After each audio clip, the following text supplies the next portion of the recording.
Now, as much as I love cars, it would be way more sustainable if we replaced short trips with traveling by bike, or these days by e-bike. Enter VanMoof. They built this company around a sleek and minimalistic e-bike, and they're trying to offer a full car replacement solution. And seriously, just wait until you see the design of their new bike. So I'm getting back into my design annotated series with a new look to match the new style of the channel. VanMoof is such a great place to start just because I haven't actually gotten my hands on with the bike, but there's a lot of really thoughtful design for us to break down here. And at the end, I'm going to share with you their ownership model, which I think ties the whole company together, how the bike security works, the features, the app, the service, all of it. But that does not mean that this is a review, of course. I haven't had my hands on with the bike, so this is not an endorsement. I have no affiliation with VanMoof. All right, design annotated VanMoof. Let's get started. All right, so let's just start with the design of the bike itself. They have two models, the S3 and the X3. They're basically the same, except the S is the step over and the X3 is the step through that makes it easier to get on and off. So it looks great, right? It looks very simple. It looks a lot more like a regular bike might. Typically, e-bikes have a bunch of extra things wired up to them. You have the motor, you have the throttle, you have a display, but the S3 is kind of defined by the things that it's able to leave off, and it's basically able to keep this very minimalistic look by tightly integrating a lot of these extra features into the frame itself. As you can see, there's no big protruding battery, and instead of seeing a cassette back here with all these different gears and a big derailleur, instead you have this belt drive system with this internal gearbox in here. And then it requires far less maintenance and cleaning, especially because you can see they've got this enclosure all around the belt. The motor is actually stored up in the front wheel here, which they say gives some benefits. As we'll see in a second, the display is actually right here on the top tube. And then for biking in all weather, you've got fenders included right here. From the geometry and everything about this, there's no suspension. This is sort of an urban commuter bike. All right, so what you can actually tell from the side profile is it has a brake light and a headlight that are just integrated right into that top tube. The headlight just shines right out the front here, and the tail light right out the back. There's the headlight, just nicely integrated, no wiring. And there's the tail light at the back. So moving on in more detail to some of these features, this is what the display looks like. It's just made up of a bunch of little LED lights. You're definitely going to get less information through on this screen, but it's very nicely integrated from a design standpoint. And then so there's this automatic gearbox that we mentioned. So it's able to change between, I think, 4 different gears on its own. And I think the idea is that this works in concert with the front motor, so that depending on how you have it set up, you're always providing some energy to the pedals to help your battery life, but you're not getting that workout if you don't want it. And I should mention that you can actuate this whole thing with a throttle. It's not just a pedal assist. And then of course they have a smartphone app, which I'm typically pretty skeptical about just because they're often an afterthought for companies. But if you put any stock in ratings on the App Store, it has 4.2 stars on iOS and 4.1 on Google Play. And as you can see here, you can track your rides, your average ride distance, your duration. You can actually lock and unlock the bike. That's something we're going to talk about in a second. Up top here, you can see the rate of charge. You can also change how your gears respond, your motor strength, and even schedule maintenance for the bike, another thing that we'll get to. So I wanted to mention sharing the bike. Obviously, you can share a bike, that makes total sense, right? But because you use the smartphone to lock and unlock the bike and things like that, you can actually add other members of your household to your VanMoof so that they can do all the same settings. Okay, let me get to the security because this is a pretty important thing and it ties into some of the services that they offer. So the bike has a security mode. So on the back here, you can see there's this pretty discreet little button that you're supposed to just kick with your toe, and that will activate the security mode. That's going to lock out the wheel. And using other sensors, it can tell if someone is starting to mess with the bike, and if it senses that, it will sound an audible alarm and it will ring your phone. But if someone manages to get away with it, it's actually connected to Apple's Find My network. So if you're familiar with how an AirTag works, the VanMoof basically has an AirTag built in. So what is the result of this security mode? Basically, are you going to be willing to leave your bike with just the security mode enabled and not lock it up? Or is this just peace of mind and knowing that you can track it if need be? Maybe for a quick trip where I can see the bike, maybe inside a coffee shop, maybe I would leave it there.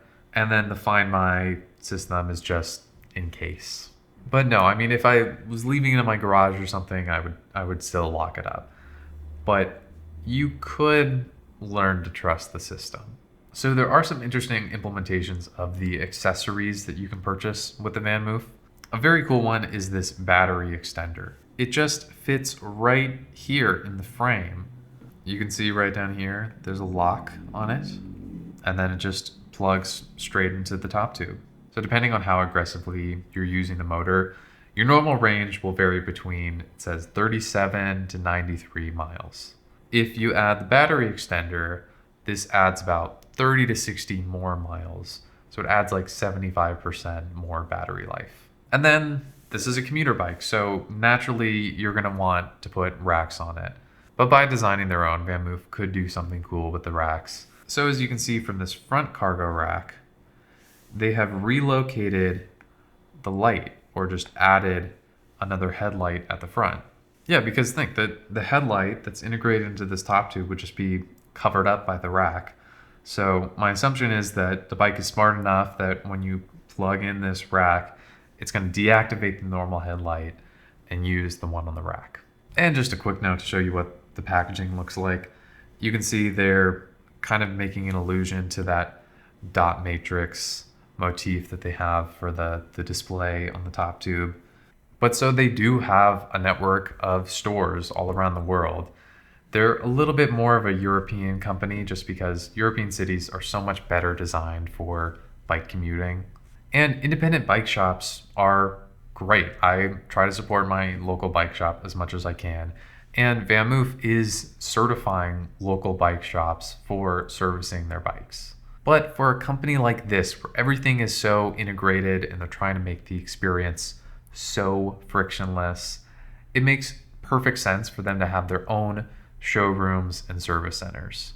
They're trying to demystify this experience and have a lot of control over how their product is explained and education about how this whole system works. And this is what some of their stores look like. I think that this is one in Amsterdam. It obviously looks very nice.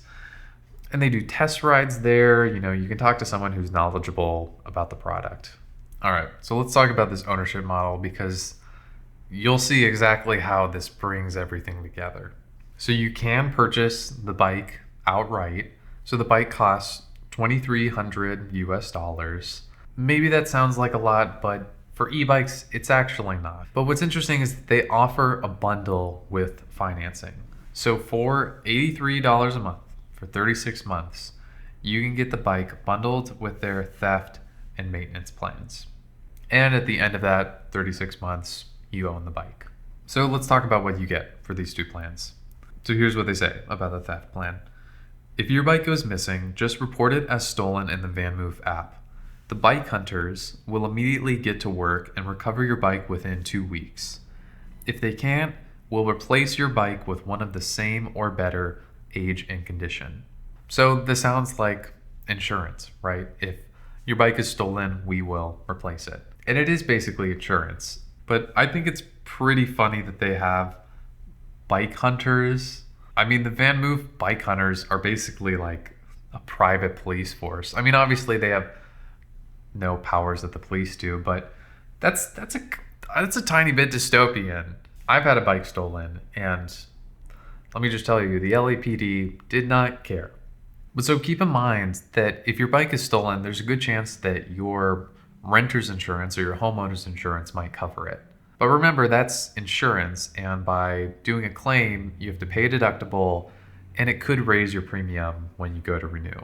Compare that to the VanMoof theft plan, which, okay, fine, bike hunters might recover your bike by some miracle, but if they don't, they're going to replace it.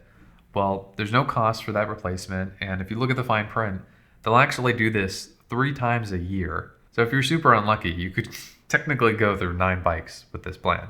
But they will only cover you if you had the security mode activated on the bike, which I think that you would. But what that means is that from their perspective, they're pretty freaking confident in the security mode. I'm still going to be locking up my bike even if I had a VanMoof because, there is this important 2-week gap where you don't have a bike. Okay, then the other thing that it comes with is this maintenance plan. All right, this is what they say. Over a 3-year period, the bike doctors will keep your bike in optimal condition with proactive checkups and responsive maintenance in multiple cities across the world. Don't worry, all costs for parts and labor are included in your coverage. It's pretty funny that there's bike hunters and now bike doctors. There's already a term for this. It's called bike mechanics. But it's a little bit cuter, they're trying to make this whole process less intimidating. And one of the big challenges for a lot of people is the maintenance of a bike. I think a lot of people neglect their bike maintenance, just normal drivetrain cleaning that you might need to do at home. But also just when things are wonky, you might not want to go spend the $50 to get something adjusted by a bike mechanic. This is again where I'm not necessarily the demographic because I'm trying to teach myself some bike mechanic skills, but this is an e-bike with, higher voltage electronics and this complicated automatic gearbox. This is something that you're not going to want to work on yourself and that not any average shop that's not certified would want to work on either. So with this maintenance plan, this is just another step towards peace of mind for someone who just wants a bike to work. And I looked a little bit more into this too, and you have your first checkup, I think after 600 miles, and then every 1,500 miles after that, which is putting a lot of miles on the bike. But I think that doesn't include when you actually have something go wrong that you need to have it taken in for. And unfortunately, it doesn't cover flats. Okay, but take this value proposition all together. Think about the features of the bike, the app, the maintenance, the theft, all of it. $83 a month, 3 years. At the end of the 3 years, you keep it. Hopefully the bike is still running great because you've had all this maintenance done to it. I started to run that math of like how many miles in a car would equate to that $83 a month. And in my car, with my gas prices, it's like 370 miles if you're just considering gasoline. But it's not as simple as gasoline. And the value proposition is going to be different for everybody because of, what trips can you actually replace in the car? Are you just getting this for fun? Or because it's truly a far more sustainable thing than just replacing that gas? We don't have a carbon tax. That gasoline is having a bigger impact on the environment than its cost. But let's say you live in a city like New York, or you have some household situation where you could actually have one less car or no cars. Maybe in conjunction with the occasional Uber, public transit, this could be your main form of transportation. And $83 a month is not a lot to ask for transportation. It's worth noting that most trips done by car in this country are actually less than 6 miles. So basically right in that striking spot of e-bikes. So yeah, I'll leave that to you to ponder. All right, before I close this out, let me show you the design for their new bike. There's not a lot of specs out there yet, but it looks really cool. This is called the VanMoof V. Not only are you getting tons of tire volume in here, this is actually a full suspension. So you've got a shock up here and one right there. And unlike the other ones, this has 2 motors in the front and the back. And we're also looking at a belt drive So you got a similar style headlight firing up front, and then it looks like you actually have this side light going across the top tube as well, and then a brake light firing out the back. Here's what it looks like from the front, where again, you can see that headlight, and there's the back, this really cool red tail light. So they did put out one stat, a very important stat. This bike is supposed to go 31 miles per hour. 31 miles per hour is not technically legal in most jurisdictions. E-bike advocates really want to push the regulation, especially on this point of speed.